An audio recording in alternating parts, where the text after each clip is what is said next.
Yields back his time. Thank you very much. I now would yield myself time. Gentlemen, thank you very much. This time that we are spending with you is just one of many areas where this subcommittee, including Mr. Mfume and myself, are concerned about not just waste, fraud, and abuse, but also misdirected payments. And we have looked at and determined that it's a government-wide problem. And while there is discussion necessarily up here that could be a disagreement between the parties, something called DOGE, which is government efficiency, is a necessary item whereby we bring in fresh eyes to look at actually the data and information that most of the time Congress and perhaps even you do not see. And that is an observation about the amount of money that flies out the door. One of the most instructive things that I have learned is that there is approximately, at this time documented, some $400 billion that went out from big government. We're talking about all the agencies, some $400 billion that went out the door from the day after the election to the day that President Trump was inaugurated. And it was a determination made by someone to move forward on decisions to spend money, knowing that there needed to be a review, knowing that waste, fraud, and abuse not only existed across government, but that it increasingly was an issue that they were challenged with.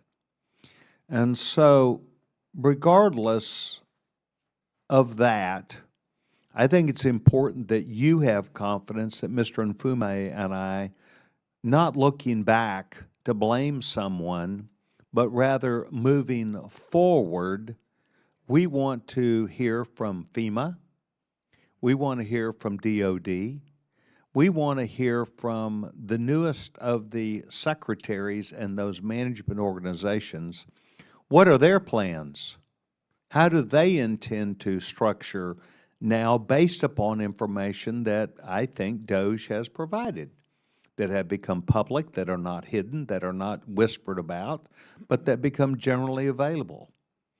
And so I want you to know that both organizations, Inspector Generals, Mr. Mayo, Mr. Bagdoyan, the GAO, that you represent organizations that we will continue on a bipartisan basis, both of us, to look at, and instead of looking back, we will have the vision to how are we going to fix it. You both have specialized in DOD.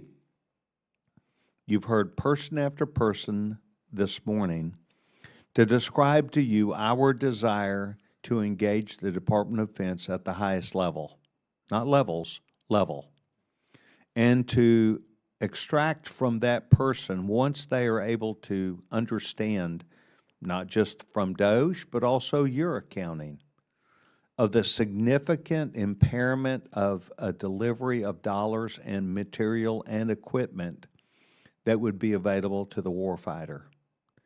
And I just want you to know that the conversation today, as you go back home tonight or as you have the conversation among your colleagues, it is a bipartisan issue. It is seen very many times the same way.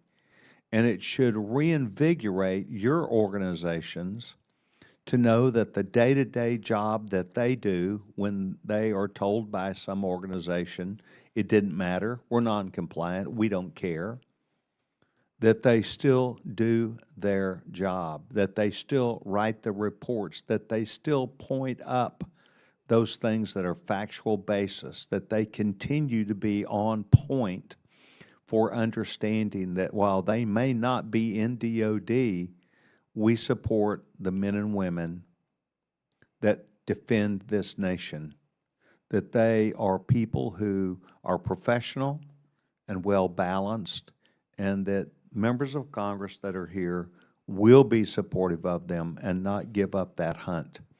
So to both of you and your staffs that appeared in my office yesterday and the hundreds of people that work for you, please reinforce to them that they are part of the answer, not the denial of a problem.